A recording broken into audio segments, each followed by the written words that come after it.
su brazo, y su corazón se aparta de Jehová. Será como la retama en el desierto, y no verá cuando viene el bien, sino que morará en los sequedales en el desierto, en tierra despoblada y deshabitada. Bendito el varón que confía en Jehová y cuya confianza es Jehová, porque será como el árbol plantado junto a las aguas, que junto a la corriente echará sus raíces, y no verá cuando viene el calor, sino que su hoja estará verde, y en el año de sequía no se fatigará, ni dejará de dar fruto. Gloria a Dios. Damos gracias a Dios por su palabra.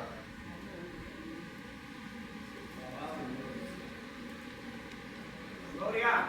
Vamos a ver el contraste entre el que confía en Dios y el que no confía. O vamos a ver el contraste entre confiar y no confiar. O el contraste entre el que pone su confianza en Dios y el que confía pero no en Dios. Es posible que eso ocurra, que una gente tenga fe pero no fe en Dios. Claro que sí. Mucha gente. Este libro del profeta Jeremías es el testimonio de un hombre que vivió eso. Jeremías era un sacerdote, un levita de familia sacerdotal, que vivió en una de las etapas más estelares de la historia de Israel. Jeremías fue uno de los consejeros que tuvo el rey Josías. ¿Recuerdan aquel rey que empezó a reinar cuando tenía 8 años de edad? Pero Jeremías llegó a ser el último de los grandes profetas al estilo de la antigüedad. Un profeta que ejerció su ministerio durante la última fase del reinado de Judá. Ustedes recuerdan que el reino de Israel fue uno solo durante el reinado de Saúl, el de David y el de Salomón. Muerto Salomón, empezó a reinar su hijo Roboam. Pero Roboam incurrió en comportamientos inapropiados que provocó una división en la nación de Israel.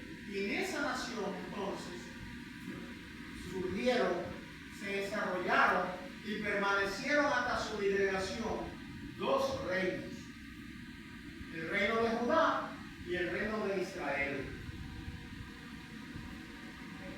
El reino de Israel se dedicó de manera marcada a la práctica de un estilo de vida de gente que no confiaba en Jehová. Era gente que tenía las Sagradas Escrituras. Era gente que sabía la historia de los hechos grandiosos que Dios había hecho en favor de ese pueblo desde que los sacó de Egipto, camino del desierto, durante la época de los jueces y durante la vida de la monarquía. Pero esa gente, aunque conocía las maravillas que Dios había hecho en su favor, decidió dividir su corazón entre guiarse por las cosas de Dios y guiarse por la cultura de su entorno. Gracias, Jesús. Era un pueblo llamado pueblo de Dios, pero también dentro de su manera de vivir la vida tenían como dirección la costumbre de la sociedad secular que les circundaba. Esos de Israel, que eran el reino del norte, fueron desarraigados y quedó el remanente del pueblo de Judá. A esos del pueblo de Judá se dedicaron los profetas a advertirle. Ustedes conocen la historia del profeta Elías, toda la lucha que tuvo, llamando al pueblo de Israel al arrepentimiento, sobre todo durante el reinado del rey Acab. Acab era el esposo de Jezabel. Jezabel es muy famosa por su maldad, porque fue tan mala que opacó la maldad de Acab, que también era muy malo. Dios había levantado profetas para advertirle a esta gente que volvieran su corazón a Dios, pero decidieron no hacerlo. Andando el tiempo, Dios levanta a un profeta llamado Isaías. Isaías ejerció su ministerio profético durante el reinado de Manasés. ¿Quién era Manasés? Manasés era un descendiente directo, el hijo del rey Ezequías. ¿Y quién era Ezequías? Aquel rey al cual Dios le añadió 15 años de vida. Recuerda que estaba enfermo de las piernas. Dios mandó al profeta diciéndole: arregla tu casa que vas a morir. Y él empezó a llorar. Nadie se quiere morir. Aunque uno está enfermo, uno, ¿verdad? Se aflige cuando le dice que tiene cosas de vida. Pregúntenme a mí. Uno no quiere morir. Entonces, Dios le dijo al profeta, fue el profeta Isaías: ven, mira cómo se ha pedido venir y te dio el añado 15 años. A veces uno debe confiar en Dios, no forzar la cosa. Porque en esos 15 años que Dios le añadió, él tuvo a Manasés. Manasés fue como una copia perfecta del diablo. Si usted se lee el libro de Reyes, la conducta de ese individuo, Manasés llegó al grado máximo de desviación. Era más malo que el diablo. Manasés estableció altares en el templo, altares a Baal, a Acera, promovió el culto al paganismo de una manera abierta. Desarrolló eso que se había iniciado, pero que su papá se había apartado de eso. Y oiga bien cómo es la misericordia de Dios para el que tiene alguna espinita de su corazón desviada. No importa cuánto se haya desviado, si con tiempo recapacita y se arrepiente. Porque ese Manasés, que fue para mí más malo que acá, se arrepintió y Dios tuvo misericordia de él. Cuando él se arrepintió, cambió su corazón y puso su confianza en Dios, Dios lo restauró. Porque no basta con estar, por ejemplo, en la iglesia, sino que al mismo tiempo de estar en la iglesia tiene que vivir como enseña la palabra. Amén. Gloria a Dios. Manasés volvió a Dios y Dios tuvo misericordia. Ahora, Manasés tuvo un hijo malo también. Pero ese hijo malo tuvo un hijo correcto que fue Josías. Ahora, ¿quién asesoraba a Josías? Ahí estaba Jeremías. Ustedes saben que según la tradición, quien mató a Isaías fue Manasés. Una tradición dice que Manasés le cortó la cabeza al profeta Isaías. Porque Isaías insistía en llamarlo al arrepentimiento. Y él entendía que lo que él estaba haciendo estaba bien. Durante el ministerio profético de Jeremías fue una lucha constante. El pobre Jeremías sufrió tanto que hoy le dicen el profeta llorón. Lo maltrataron, lo humillaron, lo encarcelaron, lo azotaron, lo acusaron de traición. Y hubo un momento que él le dijo a Dios: ponga a otro a hacer esto. Tengo demasiado sufrimiento. Y Dios le dijo: desde que tú estabas en el vientre de tu mamá, yo te marqué para esta ministerio. Y a temprana edad te llamé. Y él un día le dijo a Dios: yo no hablo bien, yo no soy de buena de facilidad de palabras, ponga a otro. Y Dios le dijo: a mí por qué te llamé. Como diciéndole: con la palabra con que tú explicas lo que explicas, con esa tú vas a dar el mensaje que yo te di. Y le dijo Dios: un pueblo duro de corazón, un pueblo que no se arrepiente, pero aún así habla de la palabra. Y un día le dijo Dios: mira, en este sitio no te cases, no tengas hijos, no críes muchachos. Porque lo que voy a hacer aquí, los padres van a sufrir, las madres van a sufrir. Para que no te pase eso, no tengas hijos aquí. Una cosa, no hay registro de que él se casara. ¿Cuál era el mensaje que este hombre daba? Vuélvanse a Dios. Cambien la actitud de su corazón. Porque si no, van a venir cosas malas. Y llegó un punto en en el que le dijo, ya no hay vuelta atrás. Lo que Dios dijo que va a pasar, va a pasar. Le doy un consejo. Pónganse mansos ante el rey de Babilonia. No le hagan resistencia para que le vaya bien. Entonces los nacionalistas empezaron a molestarse y a decirle, tú eres un traidor. Y ahí vinieron los problemas. Él dice que aquellos que estaban confiando en el hombre, que ponían su corazón en el hombre y que lo quitaban de Jehová, dice, maldito el varón que confía en el hombre y pone carne por su brazo y su corazón se aparta de Jehová. Pone carne por su brazo, es decir, es el individuo que confía 100% en el hombre y que ese confiar en el hombre hace que aparte su confianza de Dios. Cree ciegamente en el hombre, de manera que el día que ese hombre en quien cree falla, se va al suelo porque su corazón no está en Jehová sino en el hombre. Y él dice cuál es la consecuencia de ese tipo de forma de creer.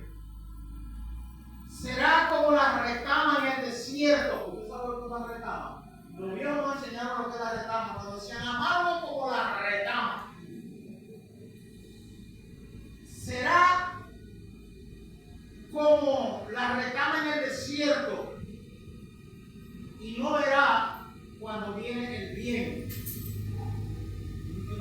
Es increíble. No está diciendo que el bien no llegará. Es que él no se dará cuenta cuando llegó el bien. La amargura en la que vive, como resultado de haber quitado su corazón de Dios, lo vuelve un individuo infructífero. Morará en los sequedales en el desierto, en tierra despoblada y deshabitada. Es decir, el que no confía en Dios no verá el bien. Habrá bien, pero él no lo verá. Vendrá el bien, pero él no va a ver cuando llega. Porque confió, puso su corazón en lo que no es Dios. Y entonces él dice que es maldito. Maldito. A veces uno tiene que decir, no bendito, porque entre nosotros esa palabra la gente la ve como una mala palabra. Quiere decir que es un individuo que no es recipiente de bendición. Y que lo que sale de él no es bendición. Porque en su esencia no es bendito. Bendición sale del que es bendito. Pero de este dice el profeta que es maldito. Ahora, el contraste es el siguiente. Bendito el varón que confía en Jehová y cuya confianza es Jehová. El que confía en Jehová y que Jehová es su confianza. No es que confía en que Dios le va a bendecir. Es que confía que Dios es fuente de bendición. Que el hecho solo de estar en Dios es su bendición.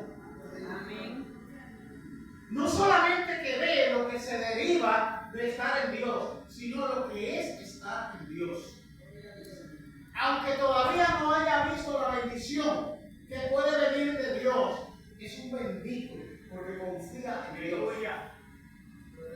Con certeza no sabe cuándo vendrá la bendición, pero confía que Dios bendice. Puede ser que esté atravesando por situaciones difíciles, pero confía. Ahora, él dice, ¿qué pasa cuando el individuo que confía en Jehová y al cual él llama bendito, y que Jehová es su confianza? Él dice, será como el árbol plantado junto a las aguas. Esta es una metáfora, pero ¿qué pasa con el árbol que es plantado donde no hay agua? Se seca, se quiebra, se daña. Y lo peor del árbol plantado en sequedad es que no se seca de una vez. Vive un proceso de envejecimiento. Sus raíces dejan de absorber la humedad que necesita, donde hay sales y sustancias minerales, no se alimenta del suelo. Y sus ramas comienzan a dejar de transmitirle a las hojas esa humedad, ese frescor que la rejuvenece. Hay matas que usted la ve en pie, pero usted ve que un ramo se le está secando. Usted dice, pero mira, ese gancho se está secando. Usted sabe qué hace normalmente la gente cuando un árbol tiene un gancho seco. Lo corta. Porque dice, ese árbol no ayuda, ese gancho no ayuda al árbol. Le da carga, pero no le ayuda. Porque hace rato que aunque está en el árbol, no se nutre del árbol. Y lo corta. Dice Jeremías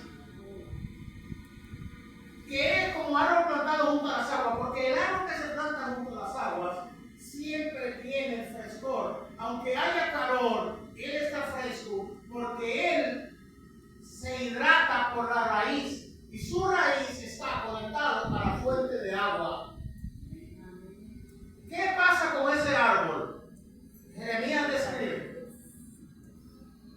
junto a la corriente echará sus raíces y no verá cuando viene el calor, sino que su hoja estará verde. Y en el año de sequía no se fatigará ni dejará de dar fruto. Esto implica que ese árbol va a fructificar porque siempre tiene agua a tiempo. Los que hemos estado en campo y los que son de campo, ¿saben lo que le pasa al árbol cuando le falta reguero? Usted ve que el árbol que no tiene irrigación, las hojitas comienzan a darle como pena, las hojitas se ponen como tristes y se van cerrando y van perdiendo vigor. ¿Qué es lo que pasa? Que se deshidratan porque los árboles respiran por las hojas.